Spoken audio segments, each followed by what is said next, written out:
Vamos a comenzar esta serie de actos que no son complementarios, esto es mucho más importante, porque se trata de los seminarios de la Asociación de Estudios Marxistas. Es un cartelito de la AVE, pero no sé dónde ponerlo.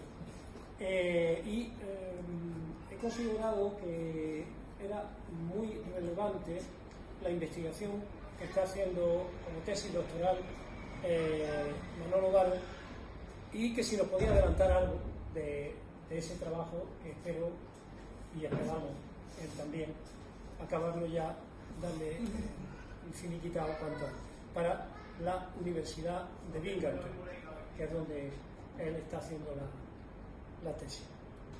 Pues no voy a entretenerte más porque ya hemos perdido mucho tiempo, y cuéntanos lo que quieras de tu tesis. Vale. Explícanos qué es tu tesis, por cómo. Vale. Muchas gracias por venir. Después, gracias por la paciencia en esta espera que hemos tenido. Y bueno, verdad, me iba a apoyar un poco en unas láminas de PowerPoint con unos mapas y unas tablas con una serie de temporal que me ayudaría a explicar algunas cosas, pero bueno, que voy a tirar de vuestra imaginación un poco para poder superar este problema. El título de la charla es Política de adaptación climática del Imperio Español en el tiempo de 1515 a 1759 durante la Pequeña Edad de Hielo.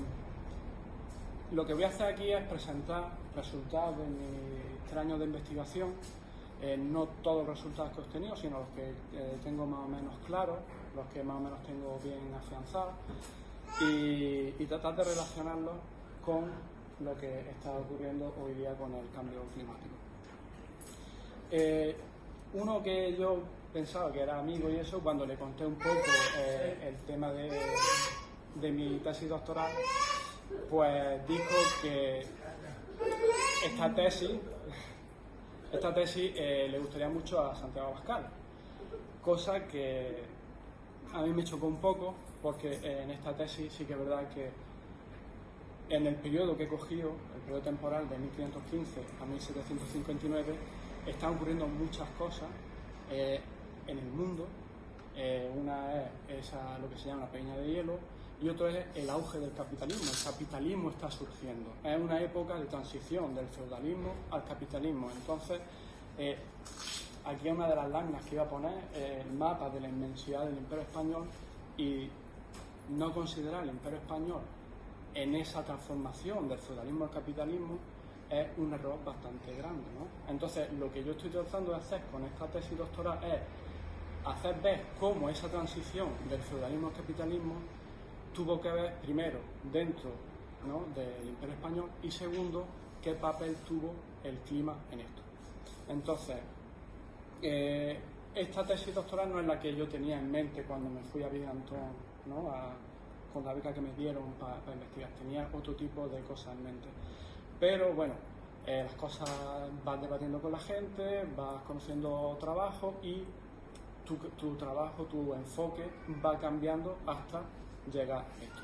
Entonces yo cuando fui allí a Binghamton pensé que bueno, que me iban a enseñar a esta gente, que yo venía de Granada, que sabía mucho marxismo, que sabía muchas cosas, y que me iban a enseñar a ellos. Entonces yo al principio combatí ferozmente todos los sistemas mundo, ¿no?, de Wallerstein, todo este planteamiento que tenía Wallerstein del sistema mundo. ¿Qué ocurre? Bueno, que mi director de tesis pues, fue alumno de Wallerstein, en un departamento donde estaba Ricky, que se trabajaba mucho el sistema mundo, y yo en ese combate feroz que tengo con ellos, poco a poco me voy dando cuenta de que ni yo sabía tanto, ni ellos están totalmente equivocados. Entonces es un sistema de análisis que viene muy bien hasta la Segunda Guerra Mundial.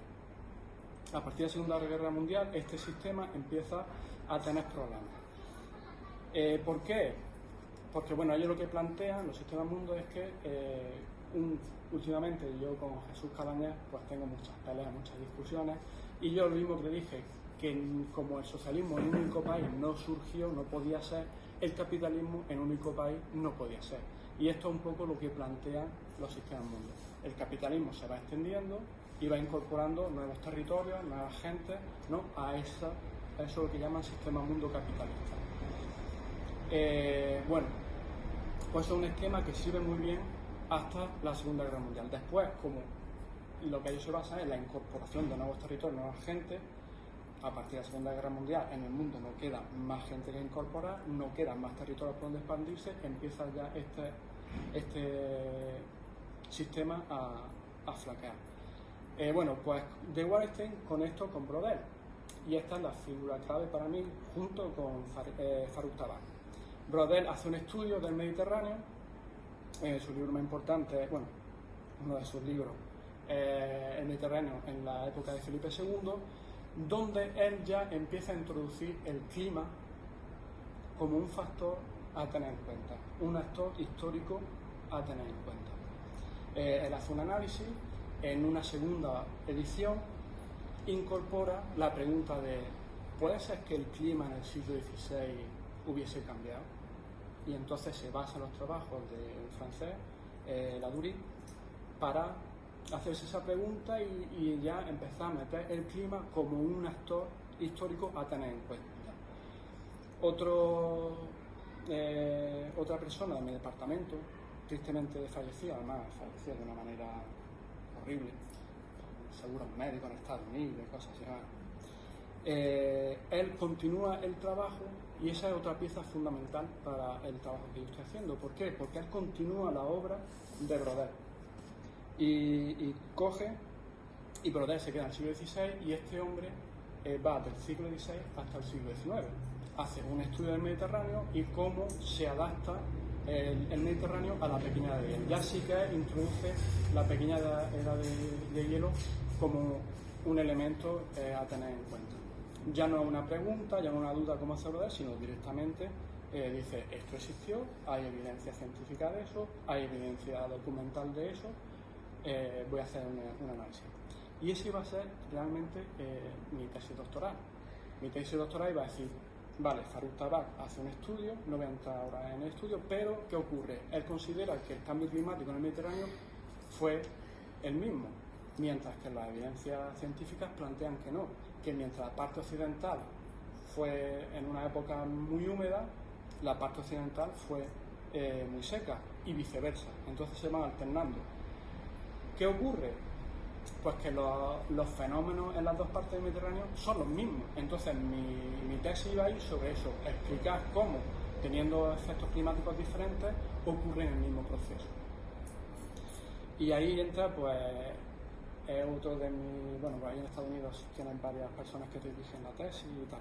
Bueno, pues ahí entra otro de mis directores de tesis, o codirectores, que se llama Daniel Scoppi, que él me dice, sí, muy bien, todo eso que estás planteando muy bien, pero ¿tú sabes francés? No. ¿Tú sabes italiano? No. ¿Tú sabes árabe? No. ¿Tú sabes turco? No. ¿Tú sabes estos idiomas del siglo XVII? No. Dice, entonces, ¿cómo va a hacer esos estudios? Porque este historiador, ¿cómo hace esos estudios si no tienes fuentes primarias con las que trabajar? Y digo, pues es verdad. Y me dice, ¿por qué no estudias el Imperio Español? Que es tu mismo idioma, te va a costar menos trabajo, etcétera. Y entonces ya ahí es cuando todo se remodela y viene a entrar el Imperio Español.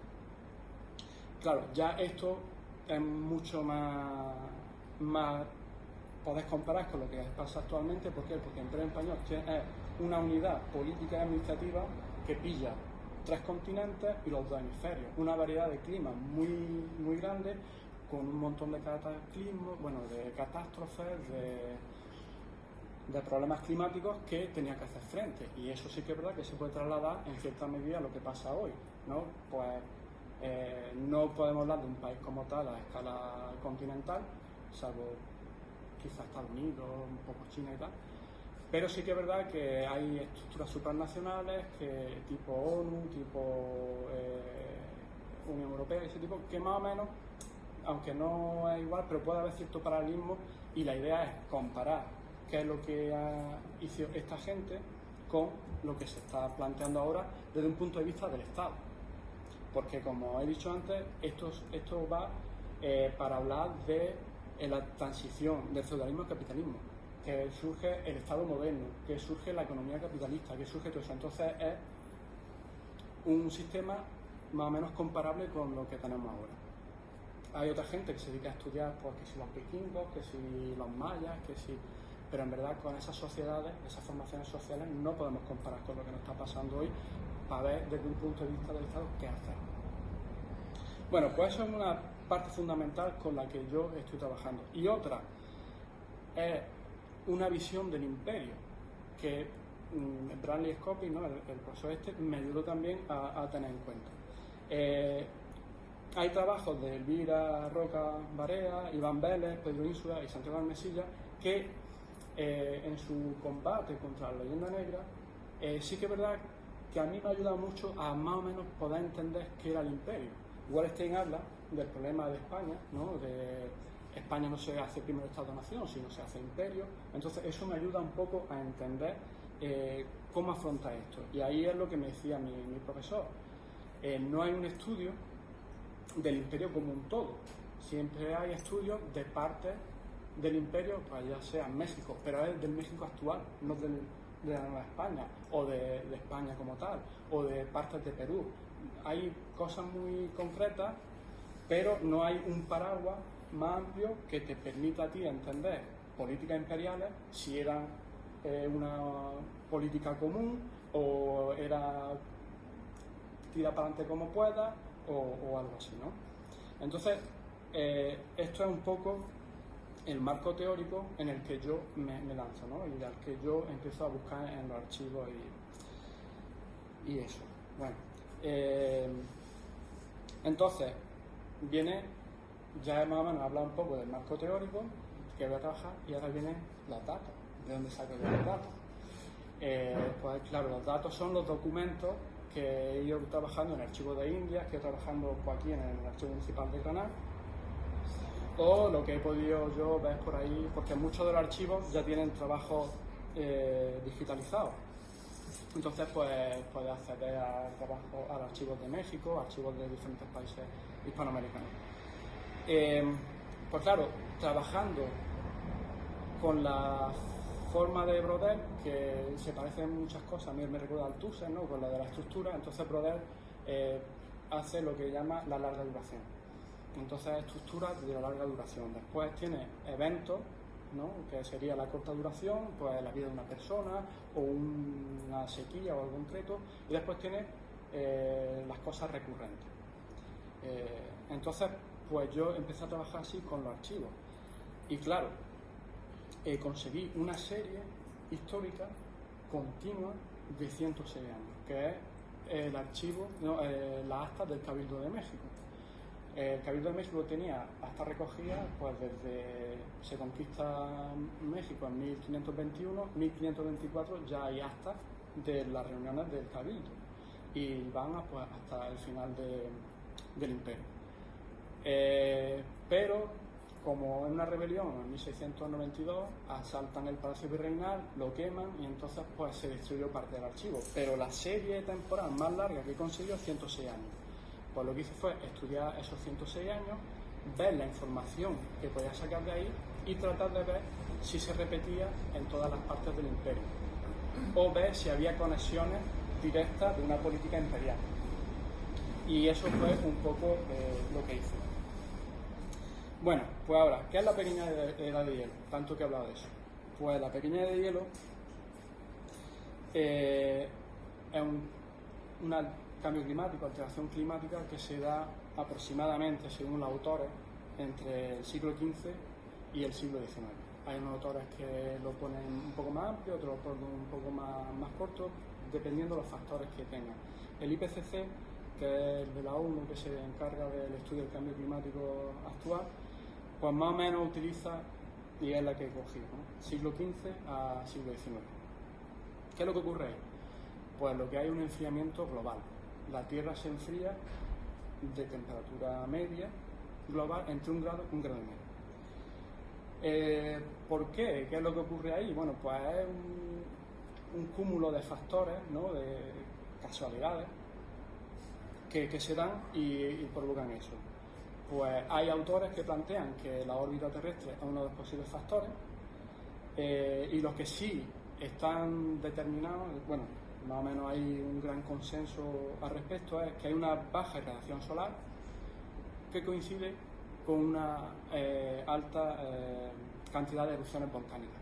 Entonces estos dos factores se juntan, lo que hace es que el Sol, a ver si no me meto mucho la pata, el Sol emite, por así decirlo, menos cantidad de luz y llega a la Tierra menos cantidad de luz, y se junta con las erupciones volcánicas, que lo que hacen es hacer más opaca la atmósfera, impidiendo que entre los rayos solares a la Tierra. Entonces eso provoca que hay una disminución de temperatura. A eso también se une que hay una alta mortalidad. La peste, guerra, una serie de crisis que hacen que se labren menos tierra y esa tierra sea ocupada por el bosque. Entonces, también hay gente que está empezando a pensar eso, ¿no? Aumenta la masa forestal, disminuye el CO2 en la atmósfera y aumenta el oxígeno, que también provoca otra disminución de la temperatura. Bueno, salvo de la órbita terrestre, de la alta mortalidad, que en verdad han salido artículos no hace mucho al respecto, lo de la baja irradiación solar y las erupciones volcánicas parece que hay un gran consenso al respecto. Bueno, pues yo por casualidad, bueno, no tanta casualidad, ¿no? Pero casualidad por lo que voy a decir después. Cogí el periodo de estudios de 1515 a 1759, que era la Casa de la Austria y un par de Borbones. Porque digo, bueno, veo qué es lo que hicieron los Austria, que se planteó bajo la Austria, y veo pues las posibles reformas borbónicas, ¿no? Que cambiaron, que no cambiaron. Eso también coincide con la etapa más o menos dura de la Pequeña Edad de Hielo, y es donde hay muchas más catástrofes climáticas, la variabilidad climática es mucho más alta, según algunos autores. Y bueno, ¿por qué digo casualidad? Porque da la casualidad que justo en 1759 es cuando entra a gobernar Carlos III, y es el que todo esto que voy a explicar lo quita de un plumazo. Entonces, ahí es donde digo que era casualidad. Yo quería ver un poco la reforma borbónica, pero justo donde yo termino es cuando ya todo esto cambia radical. Bueno, ¿qué es lo que yo he observado? Bueno, yo he observado que el Imperio Español se enfrenta a toda esta adaptación climática, a estas catástrofes climáticas que ocurren, se enfrenta de dos maneras. Uno desde un punto de vista imperial, con políticas imperiales, y otro desde un punto de vista local. Bueno, yo lo he llamado local, aunque no, comparado con el imperio sí son localidades, pero no es local porque vendrían a ser pues tamaños de provincia o incluso un poco más grandes, ¿no? Que son, pues bueno, me he centrado en las ciudades, y dentro de las ciudades la toma de decisiones se hace en los cabildos, que ya entraré un poco más ahí al respecto. Con todo esto que estoy planteando, bueno, como no me apoya mucho en la transparencia, entonces se me han saltado una serie de cosas. Quiero recordar a Juan Carlos Rodríguez en cuanto a cómo ver la parte del imperio, porque él más o menos, una de las cosas que quiero hacer con esto es dar un poco de luz, ¿no? a que el imperio, cómo se enfrentó a eso, y conecto un poco con el tema de la Leyenda Negra. Entonces, Juan Carlos Rodríguez, en un libro que a mí me encanta el título, se llama El caballo del jaguar, que va sobre un análisis que se hace sobre la verdadera historia de la conquista de Nueva España, que escribe Bernal Díaz, Bernal Díaz, ¿no? Sí. Entonces, pues, no recuerdo la autora del libro, pero Juan Carlos Rodríguez le hace la introducción y el epílogo. Entonces, en el epílogo dice Juan Carlos Rodríguez: en este atolladero de la legitimación de la conquista se han acumulado todas las realidades sobre la barbarie y todas las leyendas sobre la Leyenda Negra. Quien pierde no gana, y la historia la escriben siempre los vencedores. En este caso, los vencedores fueron sin duda los países que sí lograron hacer plenamente su revolución burguesa y su integración en el capitalismo pleno. Inglaterra, Francia y luego Estados Unidos, por supuesto. Ellos hicieron otro tipo de colonización y esa fue buena, porque su capitalismo ha triunfado. El Estado español del siglo XVI y XVII no pudo hacer más que la conquista que correspondía a sus situaciones contradictorias, su contradictorio intento de incorporarse al capitalismo, y por eso fue malo. ¿Qué se le debe a España? Es la famosa cuestión que ya planteaban los ilustrados franceses del siglo XVIII, los vencedores. Nada. Solo la Inquisición y la barbarie de la conquista. Eso entra un poco con cómo, ¿no?, se ve al imperio y cómo yo también intento abordar el imperio. El hecho de ver el imperio troceado y estudiarlo troceado, llegamos a conclusiones como llega un historiador mexicano, que se llama Enrique Lefebvre Cano, ¿no?, que trata sobre el abasto y la legislación de grano del siglo XVII.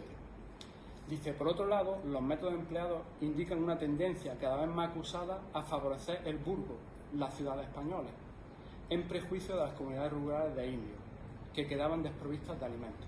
Claro, si yo estoy haciendo el estudio de México, del México actual, ¿no?, en aquel tiempo, pues llego a este tipo de conclusiones. Pero una de las preguntas es, ¿y si ocurre eso en todo el imperio? Ya no un sometimiento de español a indios, sino un sometimiento del campo a la ciudad. Entonces es un poco el enfoque que trataba de dar. Bueno, entonces ya voy a entrar a analizar las medidas que yo he llegado a detectar. Bueno, no solamente la he detectado yo, hay mucha gente que ha hecho trabajo sobre eso, ¿no? Entonces la primera medida es la tasa del pan. ¿Qué es la tasa del pan? Bueno, pues la tasa del pan, eso nos va a sonar mucho ahora con el gas. Entonces la tasa del pan es un precio máximo que se le pone al trigo. En aquella época, pan y trigo venían a ser lo mismo. Ellos decían pan y a veces pues cuesta trabajo saber si están haciendo referencia al pan, los denominan pan, o hacen referencia al trigo. A veces la diferencia entre pan y pan cocido. El pan cocido sería lo que nosotros entendemos por el pan.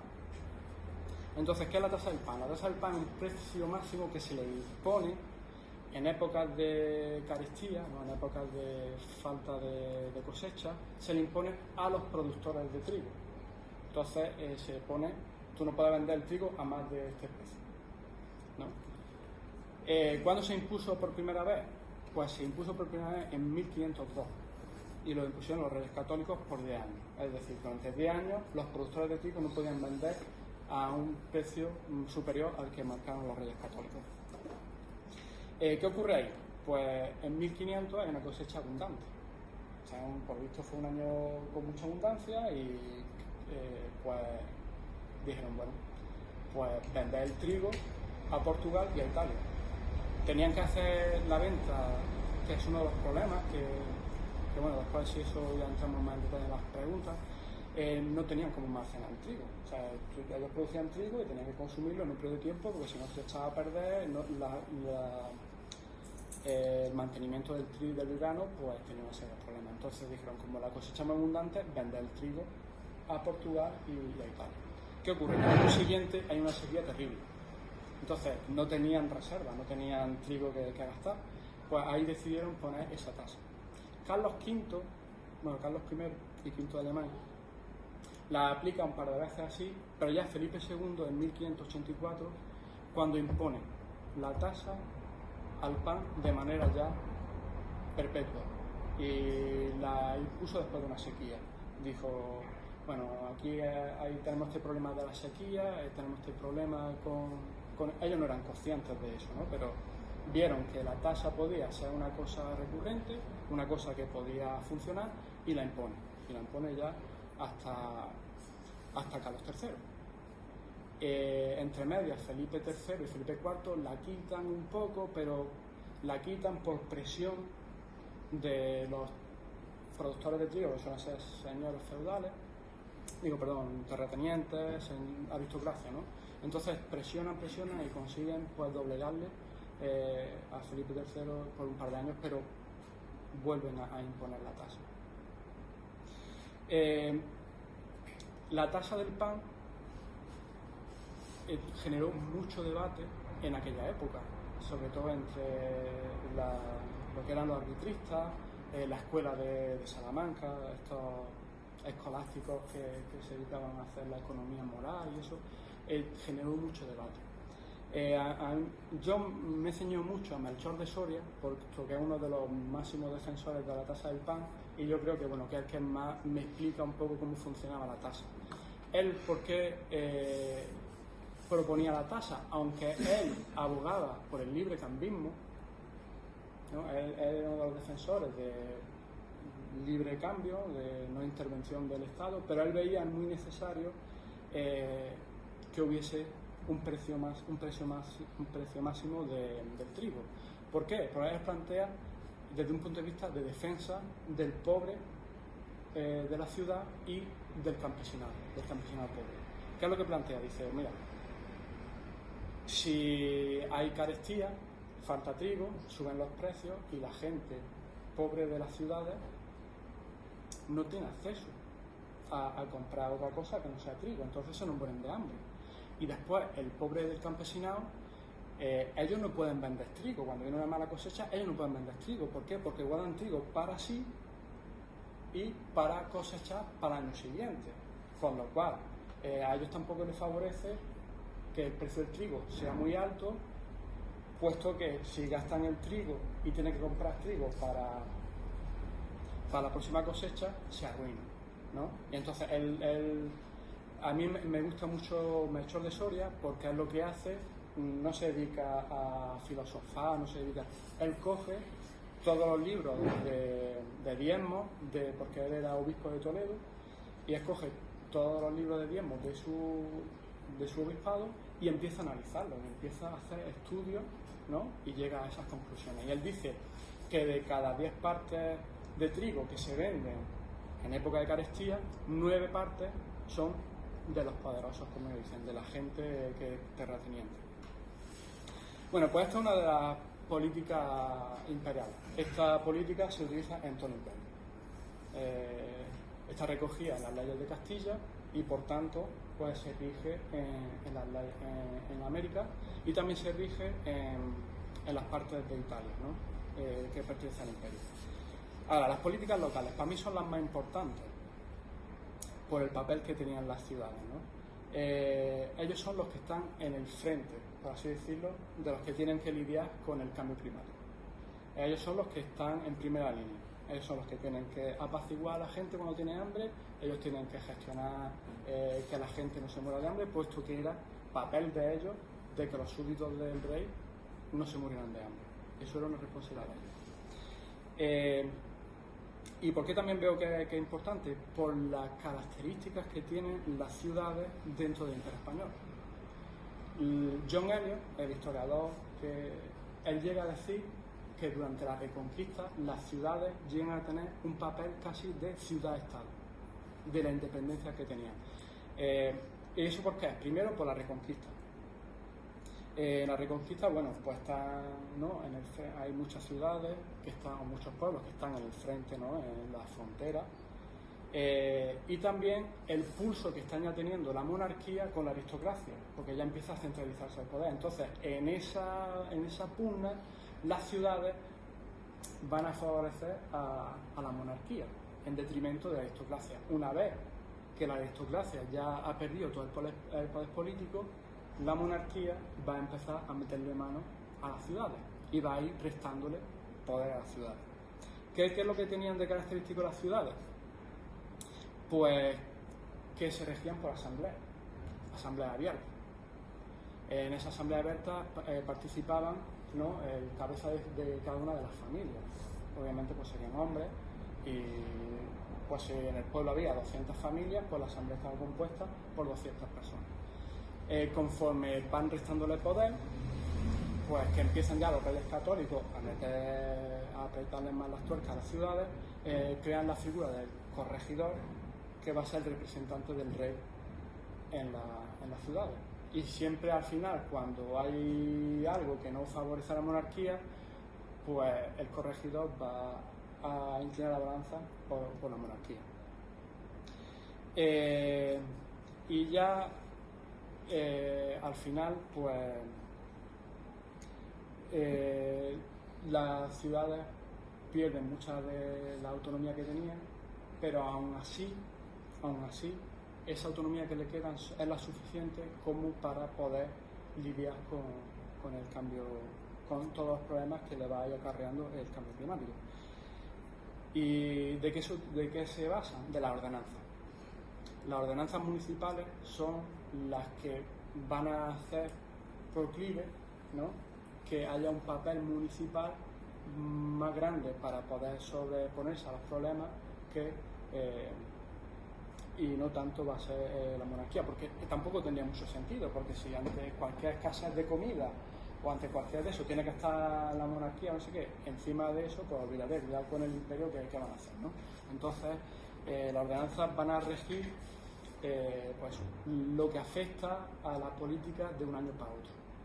Por ejemplo, pues cómo se abastece el trigo, cómo se riega, quién riega, ese tipo de cosas lo van a gestionar entre ellos. La asamblea, pues esa asamblea original emitía una ordenanza según las necesidades que ellos tenían. Ya con el corregidor y con todas esas reformas que iban haciendo, muchas de las cosas que ellos consideraban que le era útil, después tenía que dar visto bueno la monarquía en el órgano que le correspondiese, ya sea el Consejo de Castilla, el Consejo de India, el Consejo de Italia, eran un poco los que tenían que dar visto bueno. Pero bueno, entonces os voy a leer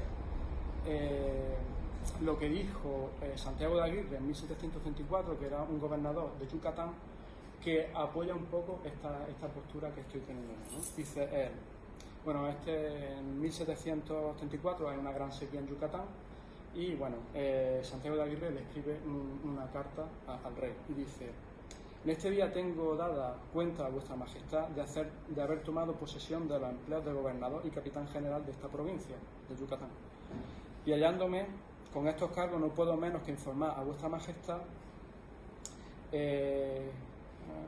haber hallado en esta capital y toda la provincia afligida con la escasez de maíz, que es el único grano de que se sustenta toda la provincia, y es el mayor trabajo que puede experimentar este gobierno, que mucho mayor me sería a no hallarme con la experiencia de 18 años de habitación en esta ciudad y villa de Campeche, sirviendo a vuestra majestad en la administración de su hacienda.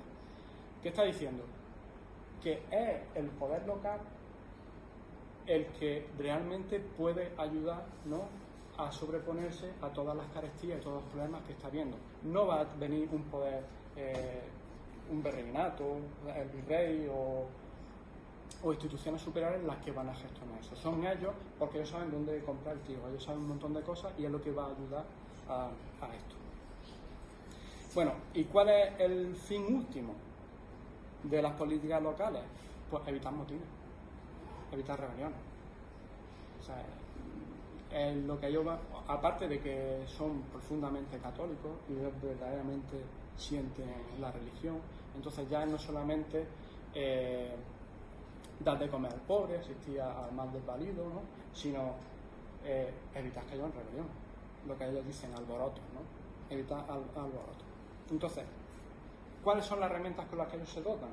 Primero, del mercado. Ellos se dotan necesitan trigo, pues van al mercado a comprarlo. Claro, el mercado entendido no como el mercadillo que tú vas al sitio, sino vas buscando donde hay trigo o hay maíz. Las políticas locales se centran principalmente en trigo en Europa, en América trigo y maíz, y en Filipinas trigo, maíz y arroz. En Europa el trigo principalmente es para los pobres, aunque lo come todo el mundo.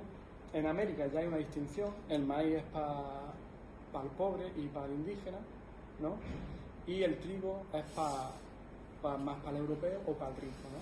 Y en las Filipinas ocurre lo mismo. El trigo es para el rico, ¿no?, principalmente para el europeo o descendientes europeos.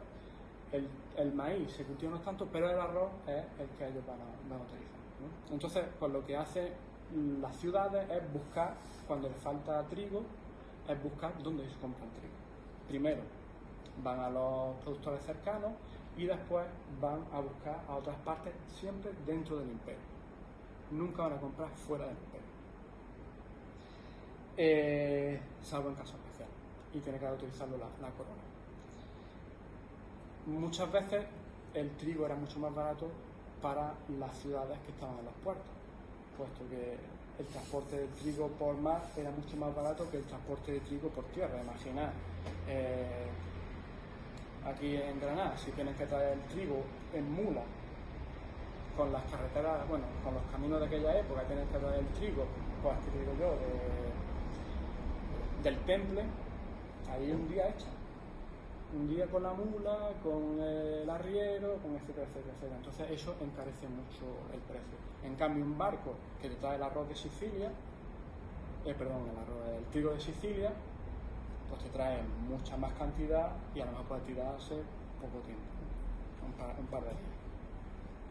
Pues bueno, pues eso es un poco como buscan.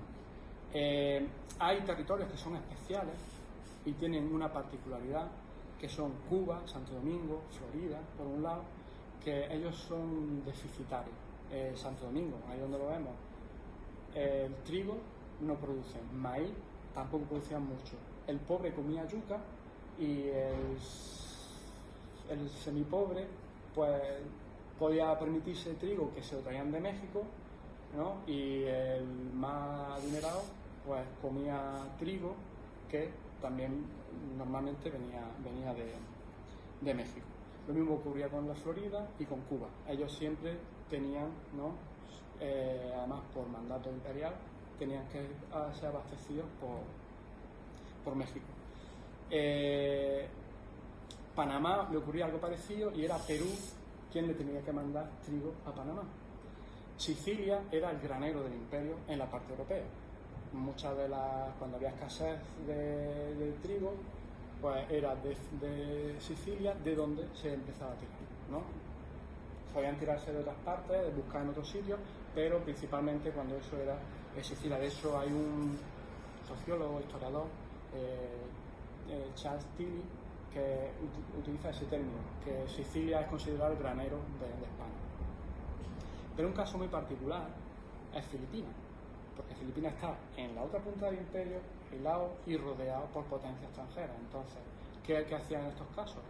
Pues Filipinas se le daba libertad para que comerciaran con las potencias de alrededor, a evitar las potencias musulmanas. Pero en un documento que leí yo de Felipe IV planteaba que como en esos países aunque eran musulmanes, había muchos misioneros y había muchos cristianos, que como eran amigos y eso, pues que se le permitía el negociar con ellos.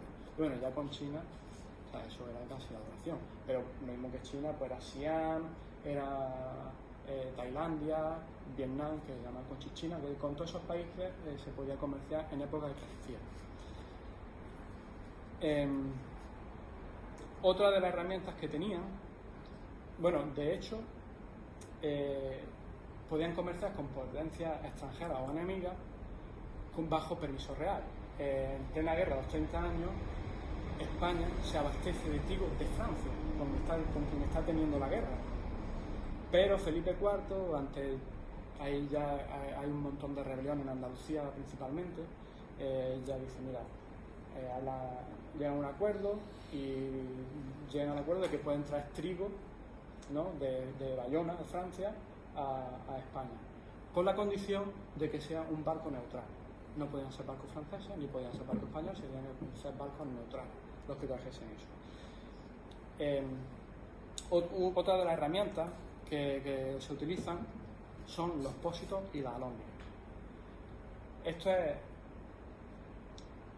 dos instituciones que, aunque tienen cierto origen medieval, se transforman radicalmente. La tasa es una aplicación totalmente moderna de los valores católicos, pero los pósitos y las alhóndigas es una transformación de instituciones medievales. Entonces, los pósitos, su origen, tienen que ver con la Reconquista. También puede ser que tengan un origen incluso anterior, ¿no? Pero bueno, me voy a basar en lo que he trabajado, que es con la Reconquista, que lo que hacen es, pues simplemente son graneros que los llenan de grano y entonces pues lo utilizan para los ejércitos que van para el frente, para los que están haciendo peregrinaciones, por si hay carestía, de préstamo de trigo para los agricultores, etc. Y la Alhóndiga es una institución netamente árabe, que le hacen una transformación y ya la utilizan como tal. Las alhóndigas que eran en la época árabe, musulmana, pues son un edificio en los que van y mercadean. Y también sirven como para los mercaderes que vienen de fuera de la ciudad para que tengan un sitio donde quedarse a dormir. Entonces eso también se va a transformar. De hecho, en Granada, yo creo que es la única alhóndiga de la época musulmana que queda, está aquí, que es el Corral del Carbón. Esa sería la alhóndiga, ¿no? Yo creo que la única que queda, si no me equivoco, la única que queda, o del periodo nazarí, ya no recuerdo si es en toda España o del periodo nazarí. Pues entonces eso se va a transformar.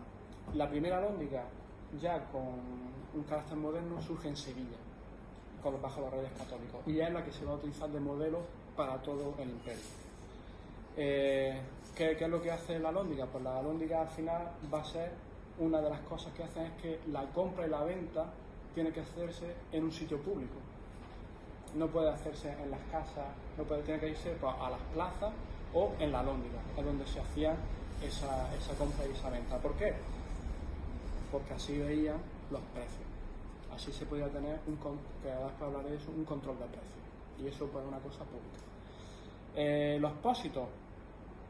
Pues los pósitos van a seguir siendo graneros, pero ya solamente van a servir para, en épocas de carestía, tener trigo para abastecer a las ciudades. Ese pósito con encima de val desaparece y ya entra eso. Y va a ser dos instituciones que están a cargo de las ciudades. Esto ya no tiene nada que ver con los reyes, aunque siempre en cualquier momento tanto los virreyes como el rey o el corregidor o la audiencia real o lo que sea pueden intervenir en cualquier momento, cuando ellos consideran que las medidas que se están aplicando van en detrimento del bien común o de la monarquía o de la interés de la monarquía. Los pósitos, me voy a centrar en los pósitos, no tanto en la alhóndiga, pero los pósitos a veces se confunden, comparten el mismo edificio y bueno, hablan indistintamente, entonces me voy a centrar en los pósitos, puesto que eran los que, bajo mi punto de vista, eran más importantes. Los pósitos florecen en el siglo XVI, de hecho, el cardenal Cisneros, con el auspicio de los Reyes Católicos, es el gran promotor de los pósitos en España, bueno, en los reinos de Castilla principalmente, y cada uno pues se regía a su manera hasta que llega Felipe II y dice, no, aquí vamos a emitir una ley para todos y todos los pósitos deben regirse y deben tener el mismo cuerpo burocrático que voy a designar. Al final lo que hace Felipe II es le da un cuerpo legal a un funcionamiento que había y disminuye, más que disminuye, regulariza y pone de una manera común toda esa burocracia que se genera a raíz del pósito, porque se genera el que está encargado de la tesorería del pósito, el que está encargado del mantenimiento, el que está encargado de que el trigo no se eche a perder, el que está encargado de diferentes cosas. La diferencia con los pósitos americanos es que los pósitos americanos tenían un traductor, cada pósito tenía su traductor, ¿no? El traductor de las diferentes lenguas indígenas que hubiese. Y los pósitos están en funcionamiento, ¿no?, incluso más allá de Carlos III. Funcionan. Los pósitos después desembocan en los Montes de Piedad. Es como el origen de los Montes de Piedad de España.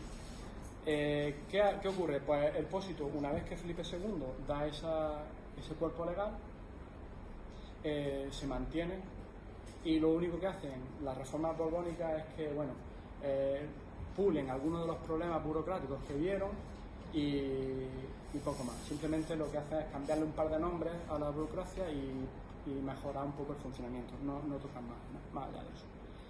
Aquí es donde yo iba a poner una gráfica, pero no puede ser, en el que se ve la correlación entre la creación del pósito con los años de las sequías que hay. Normalmente yo me he fijado en la sequía, aunque no tiene que por fuerza sequía.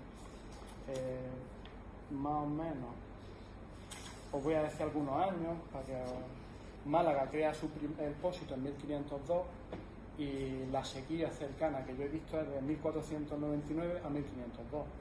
Madrid crea el pósito en 1504 con una sequía que hay de 1499 a 1502. Vitoria en 1518 y la sequía que hay en 1514 a 1515. Sanlúcar de Barrameda, 1532, y la sequía que es en 1528 1530. Así, bueno, había más, no voy a poner porque nos vamos a perder. Si veis, están muy cercanos. Si no lo crean durante el tiempo de la sequía, lo crean un año o 2 años posterior. Porque no pensemos que eso es lo que yo me agarro para decir que los pósitos son instituciones que surgen a raíz de la variabilidad climática que está habiendo, que porque acaba la sequía, como es el caso de Madrid, que acaba en 1502 y ellos en 1504, no pensemos que el hecho de que acabe la sequía ya ellos tienen trigo y abastecen la ciudad. O sea, porque tardan un par de años, ¿no?, para poder recuperar las cosechas abundantes y poder sobreponer a la población de la alimentación que les falta. Entonces, esto pues es el boom en el siglo XVI en España y salta a América. Salta a América porque los propios hispanoamericanos lo andan demandando. Una de las cosas que he visto es que siempre para reclamar algo en América dicen es que en los reinos de Castilla, ¿no?, en los reinos peninsulares hacen esto, nosotros queremos hacer lo mismo. Entonces ahí los tienen. El pósito, que es otra de las diferencias, el pósito de maíz se crea en México en 1582.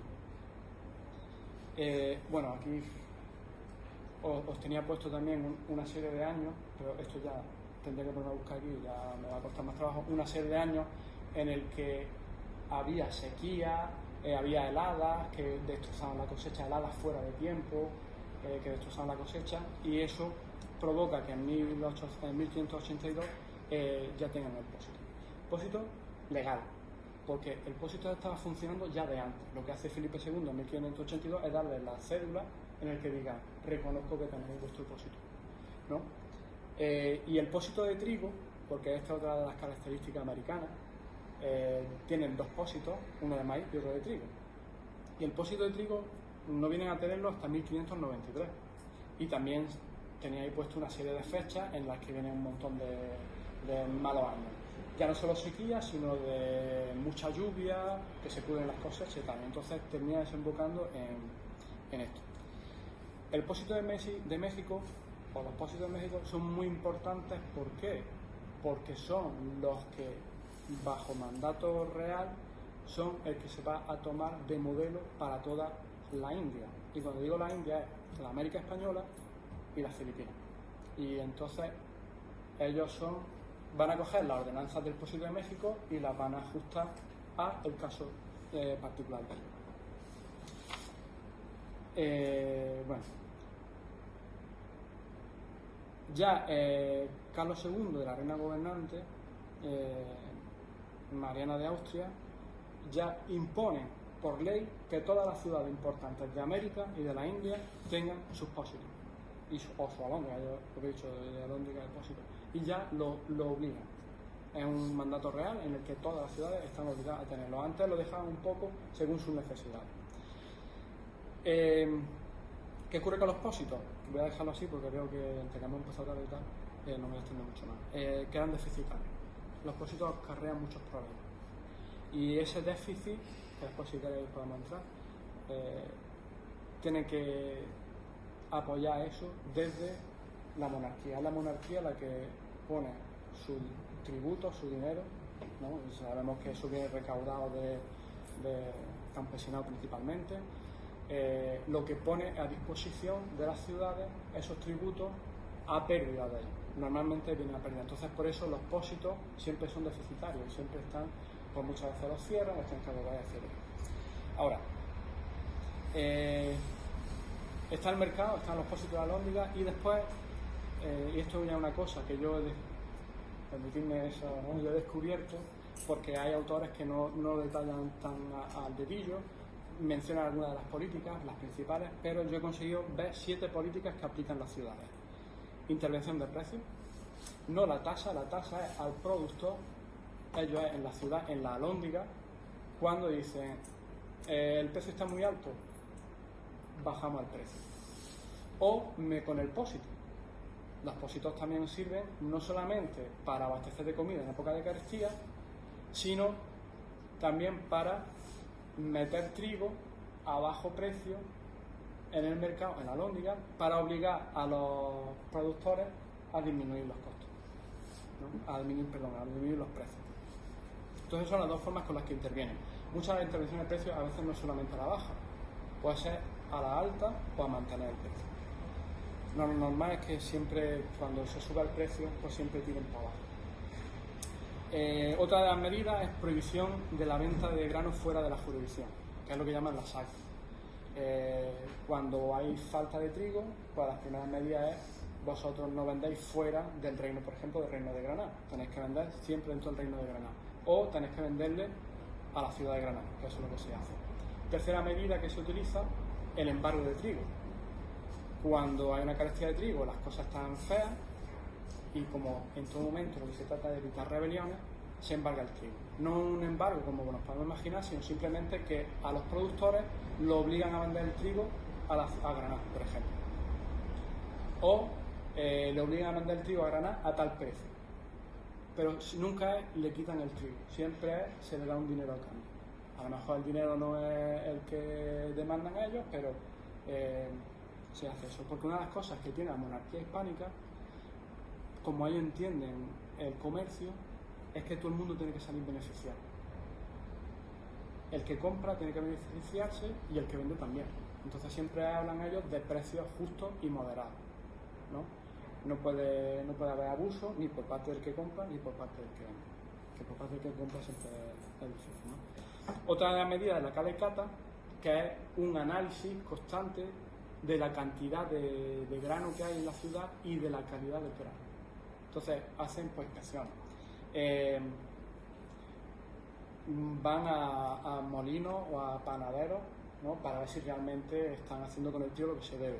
O como en Sevilla, mandaban cuadrillas de gente a ver el trigo que había en la ciudad, y una de las veces, cuando ya justo antes de haber la rebelión en Sevilla, en 1652, van grupos de 20 o 30 personas armadas comprobando el trigo que había en cada una de las casas.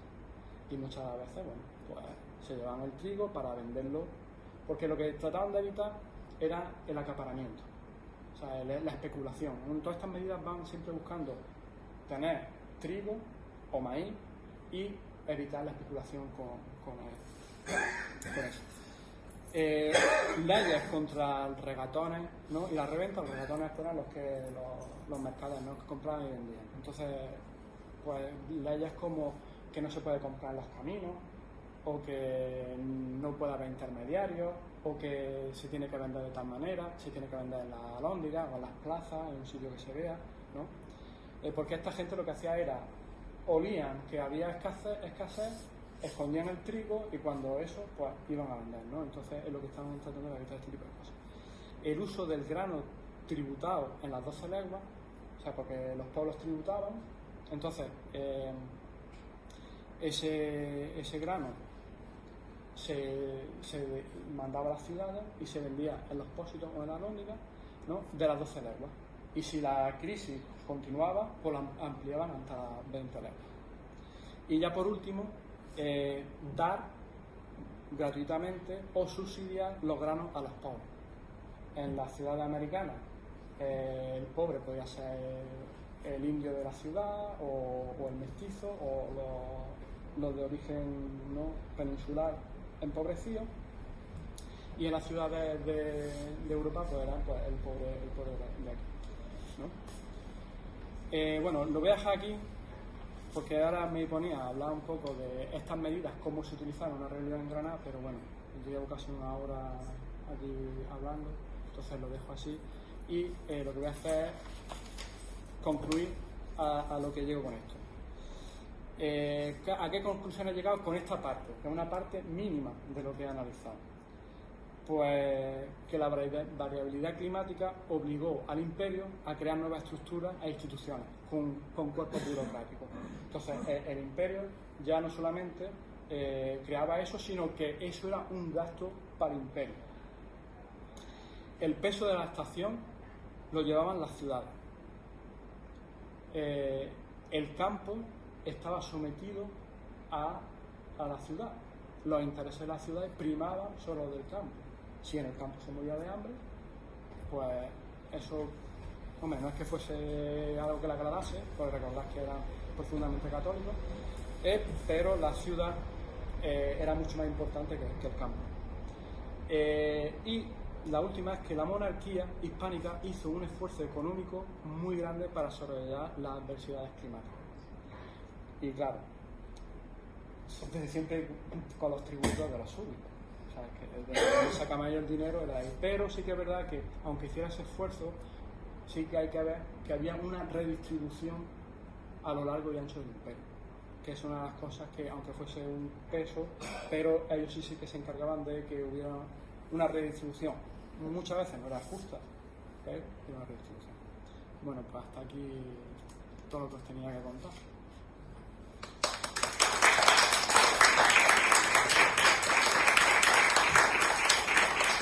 Y bueno, si queréis hacerme preguntas, aquí estoy.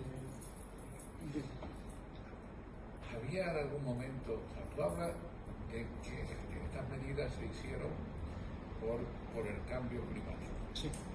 Yo te pregunto cómo, o sea, había una conciencia del clima en el imperio, ¿cuándo se empezó a hablar de una idea global de que están pasando, o sea, la idea del clima cuándo aparece? ¿En el imperio? En general, en el mundo, vamos, digamos, ¿cuándo aparece?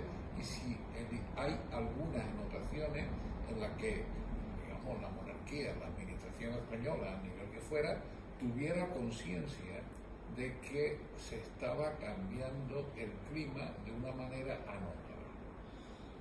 Vale, eso en el periodo que estoy estudiando no lo tiene. Y ese sería el primer capítulo de la tesis, ¿no? A final del siglo XVIII, que el conde de Maldá, no es que fuera mala gente, ¿no? Es simplemente eso.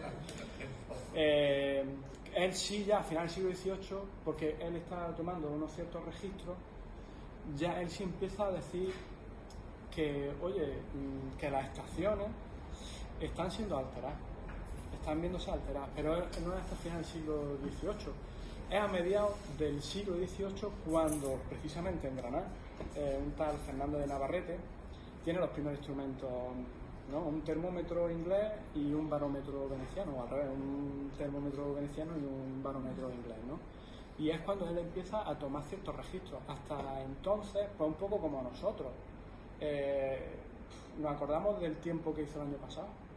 ¿O nos acordamos de hace años? Si yo te digo, dime cómo es el tiempo, nosotros tendemos a dar un tiempo de manera constante, pues las primaveras son de esta manera, los inviernos son de esta y tal, ¿no? Entonces eso es un poco lo que pasaba a ellos. Ellos no ven en ningún momento que el clima está cambiando. De hecho, una de las cosas que no he dicho, porque me hubiese enrollado, la pequeña de hielo no es una alteración constante. Por ejemplo, el siglo XVI fue un siglo mucho más húmedo, el siglo XVII es un siglo mucho más seco. O sea que dentro de ese cambio pues hay muchos vaivenes. Lo que sí que ocurre es que hay lo que llaman variabilidad climática, ¿no? Que es un año, hace un tiempo de una sequía muy grande y al año siguiente pues llueve como si no hubiese un mañana, o dentro del mismo año una época del año es muy seca y la otra es muy lluviosa o muy fría, pero no coinciden. Por ejemplo, muchos de los veranos del siglo XVI son mucho más húmedos, llueve mucho más que lo que llovía ahora, ¿no? Entonces muchas veces el problema en este caso era que se le podrían las cosechas porque llovía fuera de época.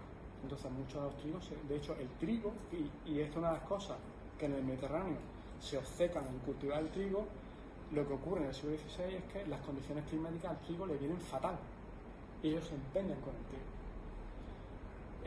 En cambio, si hubiesen ido más a la cebada, a la avena, le hubiese ido mucho mejor, que hay países de Norte de Europa que hacen esa migración, se van a la avena aguanta un poco más la humedad y no le va tan mal, ¿no? Pero claro, el trigo era el rey de las legumbres, ¿no? Como dice Estebanillo González. Entonces pues ellos se obcecan aparte del carácter idiosincrático que tiene el trigo dentro de la concepción católica, ¿no? Pero ellos en ningún momento son conscientes de eso. Ya, pues eso, a mediados del siglo XVIII se empiezan a hacer anotaciones y que ese granadino pues hace un libro en el que empieza a tomar registros, pero él no se da cuenta de que está alterándose el clima. En otros países de Centro Europa, según parece ser que sí hay gente que sí nota que algo está pasando con el clima, que no es normal. Y ya pues quema de brujas, etcétera. Es que ese tema, estoy leyendo ahora hace poco, leyendo todavía un libro que se llama algo así como Cuando los inviernos eran invierno. Cuando los inviernos eran invierno, de la pequeña. Y resulta que, yo lo comentaba el otro día con Manolo, que en Inglaterra, en Alemania, hay una conciencia clara de que hay un cambio. Por ejemplo, que el Támesis está congelado durante muchísimo tiempo, ¿no? Desde que en Dinamarca se congela el estrecho, se congela el mar entre Dinamarca y Suecia, invaden, no me acuerdo si fueron los daneses o los suecos, andando por el mar, invaden a otro país. Y allí eran conscientes de que había, e incluso aparece en obras literarias. Me decía Manolo, aquí, en el siglo XVII, yo que conozca no hay ninguna obra literaria que hable de la existencia de un cambio climático, de una era de esto. Solamente ya a partir del 18 empiezan un poco a hacerse un poco referencia a esas cosas. Sí. No, aquí no, porque aquí pues eso, no ocurren los extremos que hay, lo que llaman los años sin verano, pero que los extremos climáticos que se dan aquí no están tanto relacionados con el frío, sino con la escasez o la abundancia de lluvia. Entonces, y aparte, es lo que digo, ellos, a diferencia de los otros no tenían información de otras partes del mundo. Aquí sí había información de lo que estaba pasando en América, de lo que estaba pasando en Filipinas. De hecho, Felipe II ordena mediante encuestas, ¿no? Mediante una serie de preguntas, a que manden información de todas las partes del imperio, y pregunta por el clima, y pregunta por eso. También había conciencia por toda una gran influencia de Aristóteles, ¿no? Por la influencia de los cuerpos celestiales sobre el clima. Entonces, pues Felipe II pide que se haga un estudio exhaustivo de los cometas, porque se creía que los cometas tenían influencia sobre la abundancia o escasez de lluvia, ¿no? Entonces hay estudios, plantean estudios, pero no se llega. De hecho, lo que he dicho yo, el Melchor de Soria, que coge todos los diezmos y empieza a analizar, él no se da cuenta de eso. De hecho, él habla de un clima recurrente, de un clima pues que dice, y él no solamente se basa en el estudio de los diezmos, sino de lo que le pregunta a los campesinos, que eso da problemas. La palabra campesinado en esa época no es posiblemente lo que nos pensemos que es campesino ahora. Pueden ser pues grandes hacendados, pueden ser campesinos, ¿no? Entonces le pregunta a ellos y ellos le dicen, de cada 20 años 2 son malos, 3 son medianos, y entonces no tienen una conciencia de eso. Ese periodo es realmente así de alemán, como hasta qué punto también influye mucho que se viene de un periodo anterior, que sí que es algo de verdad, que es el óptico climático medieval. Es que eso es una de las preguntas que me han salido a mí, ¿qué es el clima? Claro, porque nosotros tenemos el clima, pues bueno, llegan y cogen unos datos de un periodo de tiempo y sacan una estadística y entonces de ahí salen los diferentes tipos de clima. Pero claro, si yo cojo una ventana temporal así, y si la amplío, y si la amplío, y si la amplío, entonces al final, ¿qué es el clima? Entonces, lo que sí que es verdad... Pero la bajada de temperatura media sí se conoce. Sí. No, eso es lo que... Sí, es un hecho.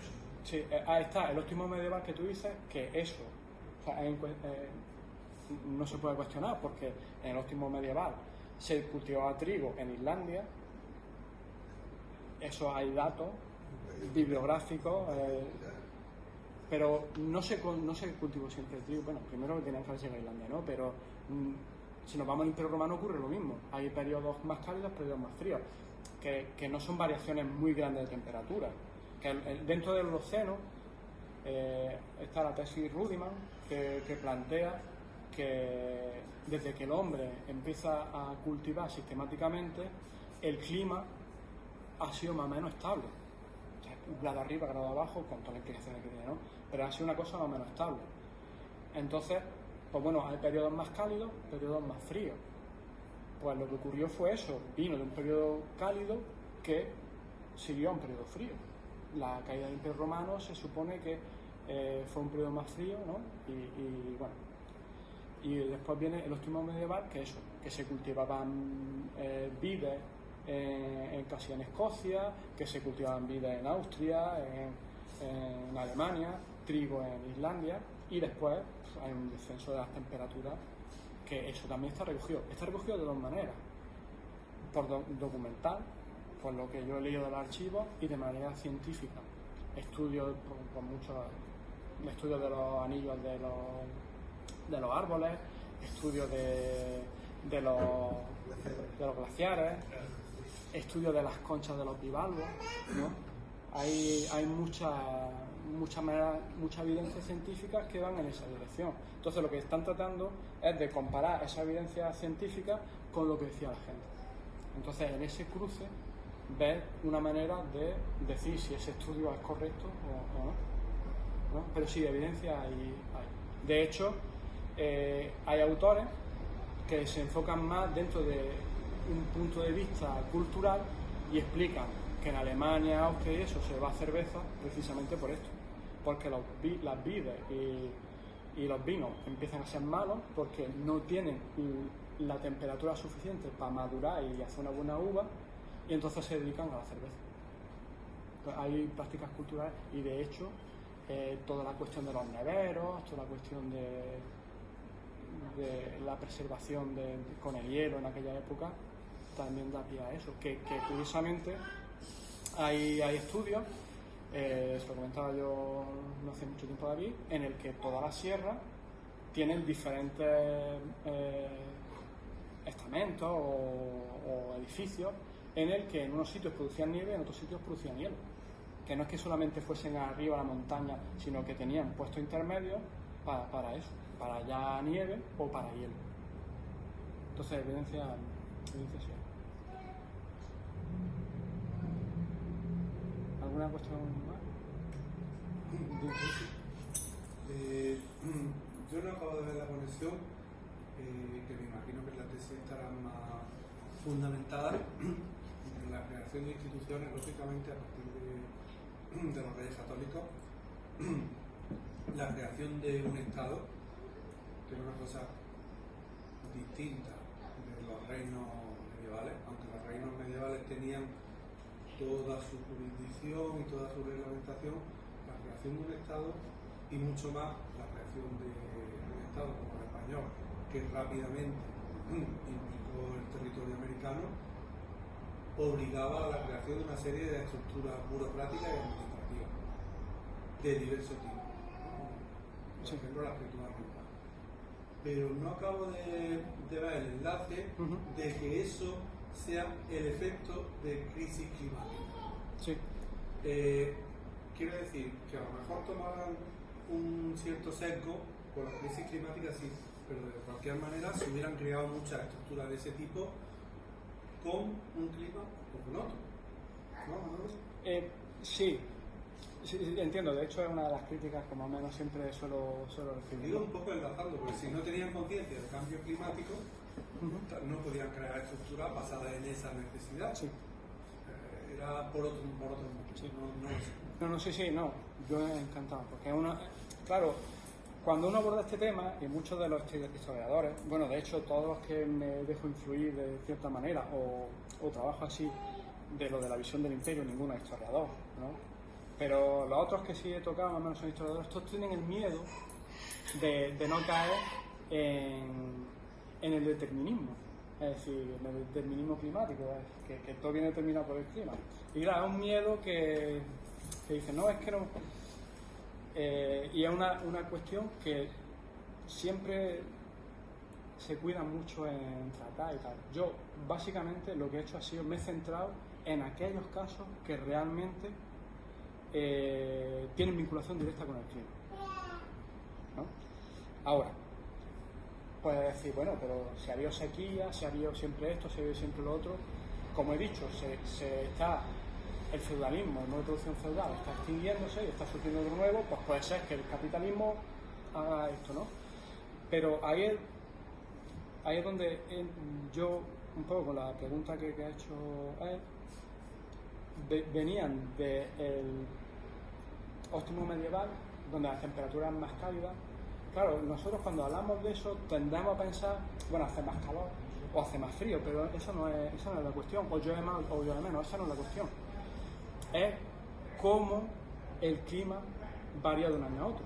O sea, si tú estás acostumbrado a una serie de estaciones, tú sabes que en verano no llueve, en otoño las temperaturas son más suaves que en verano y hay lluvia, en invierno son mucho más frías y llueve bastante, en primavera más cálida y tal.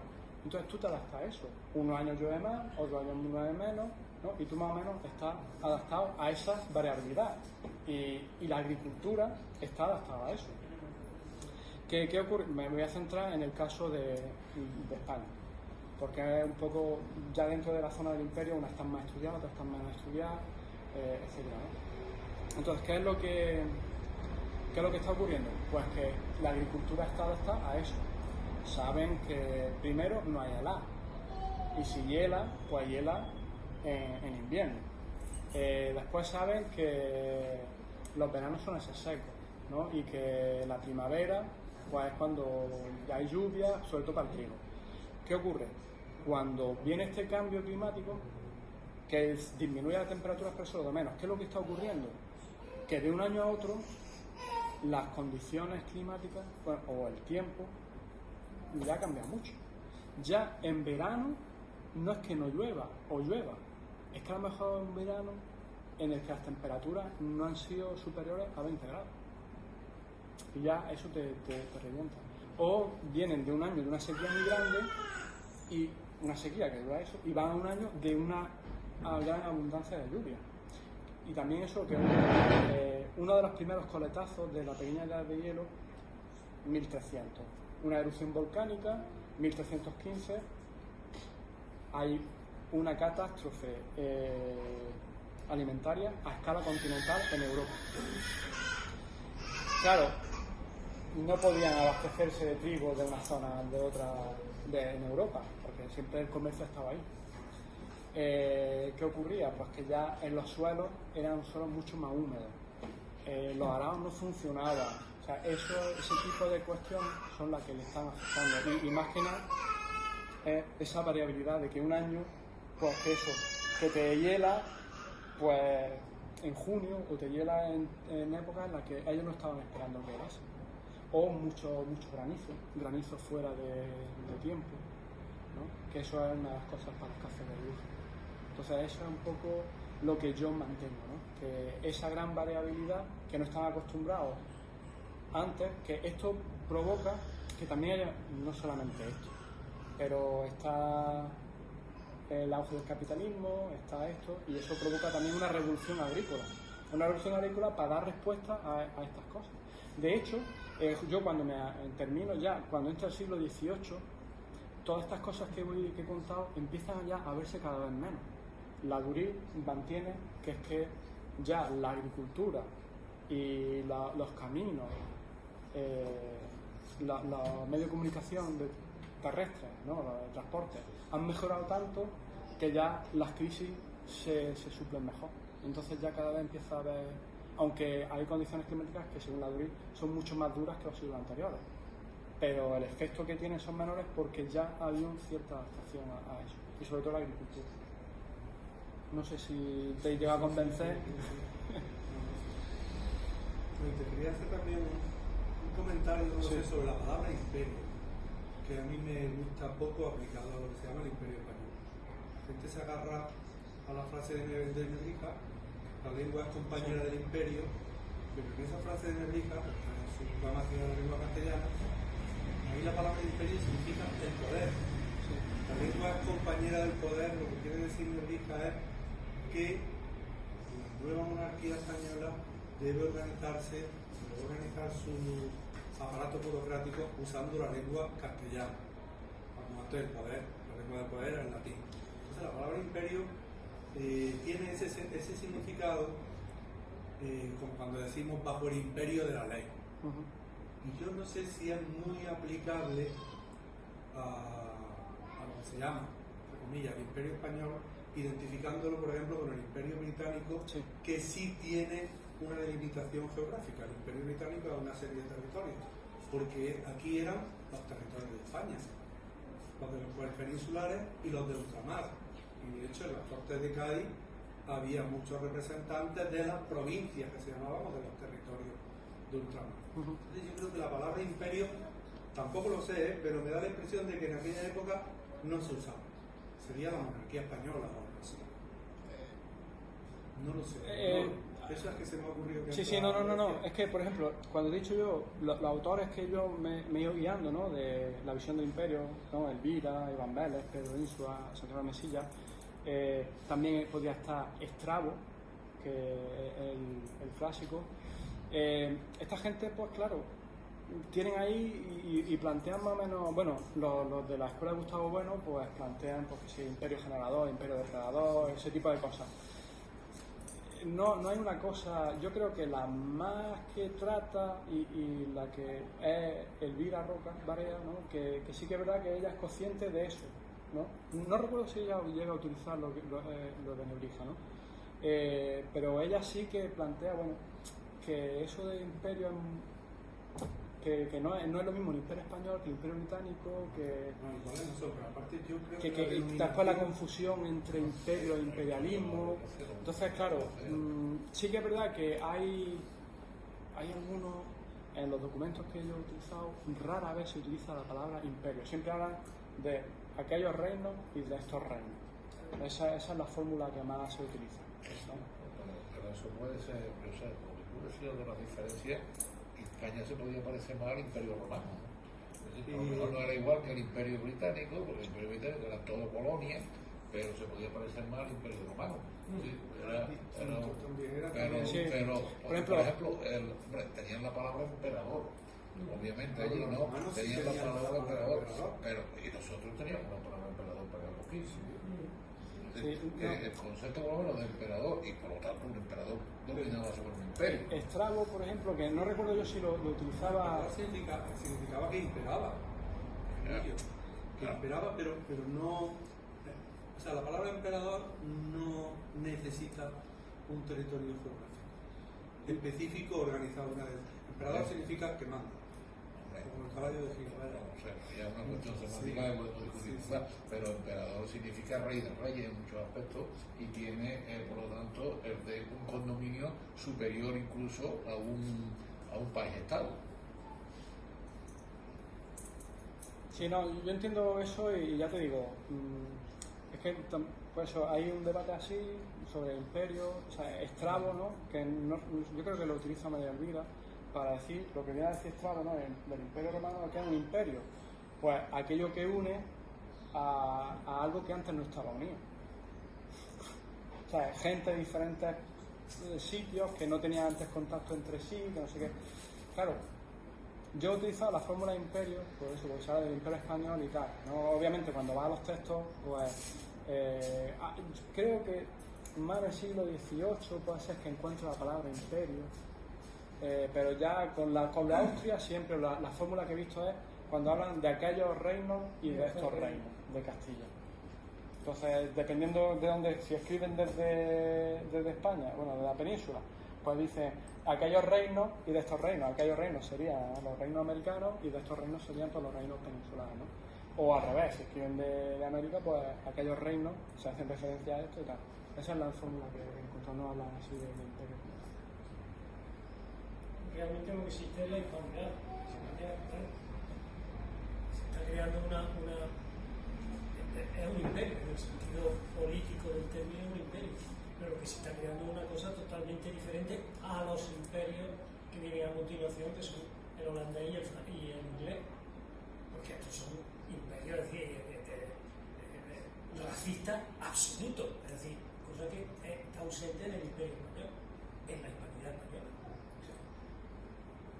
De hecho, vinculando de vista con lo que ha dicho, no sabemos cuándo se empieza a cultivar el trigo en América, que fundamentalmente era el maíz, ¿no? Y allí el trigo, el primero que lo siembra es un español, nacido en África, un africano que emigra, combate con Ponce de León y tal, y es el primero que Juan Garrido. Y por volver otra vez a la tesis, tanto los pósitos como la alhóndiga está referido a la ciudad, se entiende referido a la ciudad, y se entiende a aquellos reinos, por no sembrar discordia, a aquellos reinos, pero ¿qué pasa en el campo? Vale, ese abastecimiento garantizado para la ciudad en el campo que vale, eso, bueno, es otra parte así, que yo lo que he dicho es que el campo queda supeditado a la ciudad, a los intereses de la ciudad, y eso es así. Lo que ocurre con el trigo, Carlos V, en 1528, obliga, pues, un decreto real, bueno, en este caso cédula real, una real cédula, obliga a que se mande trigo de Andalucía a América para abastecer, ¿no?, las necesidades de los descendientes de los peninsulares. Y Garrido, no sé cuándo será, pero ya la reina Isabel de Portugal, que era quien regía el imperio cuando Carlos I estaba por ahí guerreando en Europa, en 1535 dice que no, que ya no se manda más trigo a Andalucía, es a raíz de una sequía muy grande que hay, que no pueden mandar trigo para allá. Entonces ella dice que no, que el trigo que se consuma en América tiene que ser cultivado en América, ¿no? Y entonces ella dice, y a partir de 1535 pues se da una serie de factores posiblemente a Juan Garrido pues le dan una serie de beneficios fiscales y cosas así.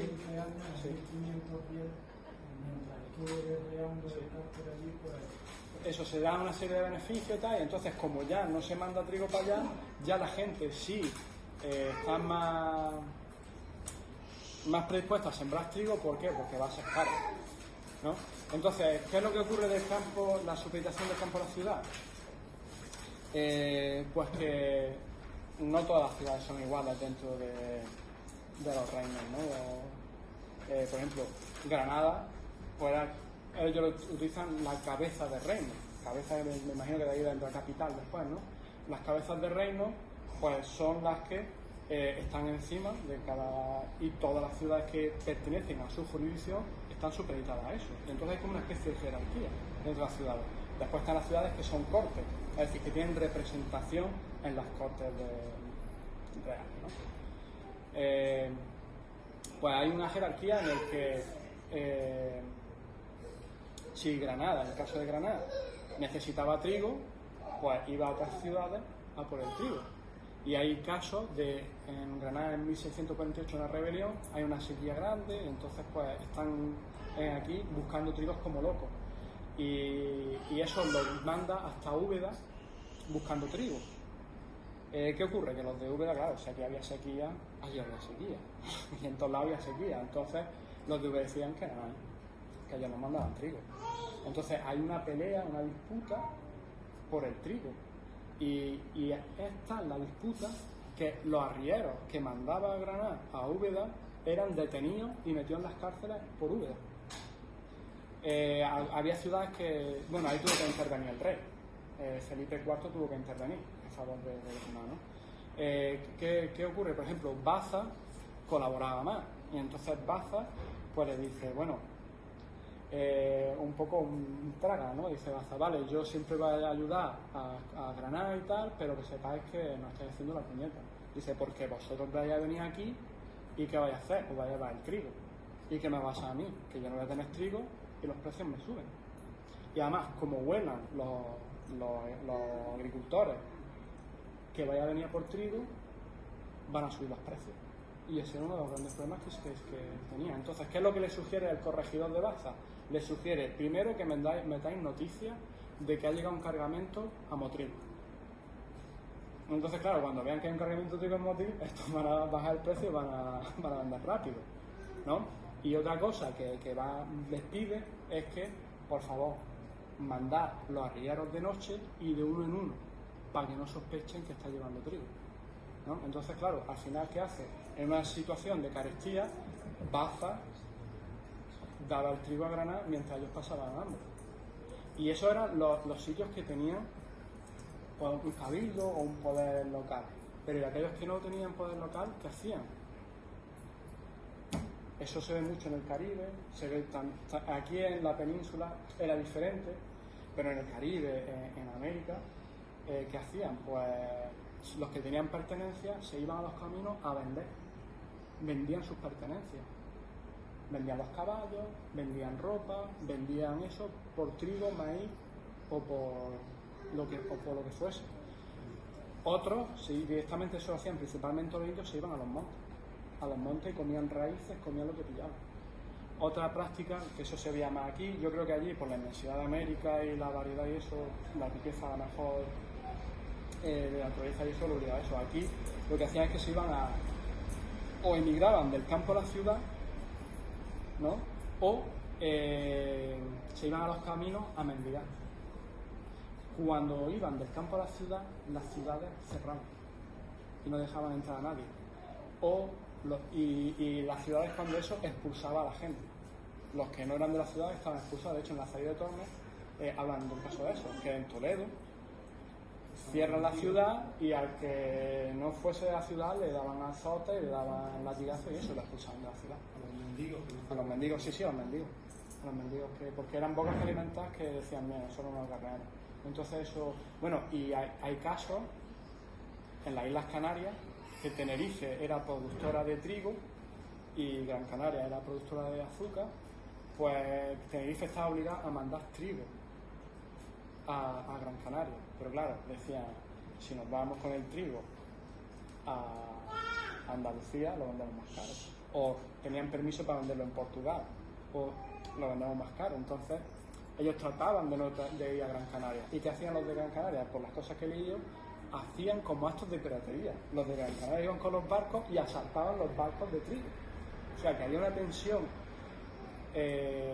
No solamente estos problemas climáticos creaban tensiones entre clases sociales, por eso evitar las rebeliones, sino también creaban tensiones entre ciudades o campos-ciudades. Creaban muchas tensiones. Una cosa era el caso de Cervantes a la cárcel. ¿Sí? Cuando requisaba el trigo para la Invencible. Eso no son ellos. Sí, claro. Lo engañaron, le hicieron las cuentas falsas o algo. Allí en Siria le crearon los dueños del trigo y fue a la cárcel por eso. Problemas contables. Sí, en Andalucía. La cárcel de Sevilla, quizás. Estuvo en la cárcel de Sevilla. Antes estuvo en Sevilla, pero él estuvo requisando por toda Andalucía. Tenía un puesto importante. Sí, Hoy se ha hecho el estudio de lo que ganaba, de lo que posiblemente ganaba Cervantes y. pero fue a la cárcel. Pero fue a la cárcel. Fue a la cárcel porque en el campo no había esa regulación y los dueños del trigo le hicieron un chanchullo y acabó pagando por él. ganaderos, por ejemplo. También se iban de los pueblos en esta época por la cuestión de los tributos, para no pagar tributos. Claro. Entonces también los forzaban, los pillaban y los mandaban al campo para que tuvieran que pagar tributos.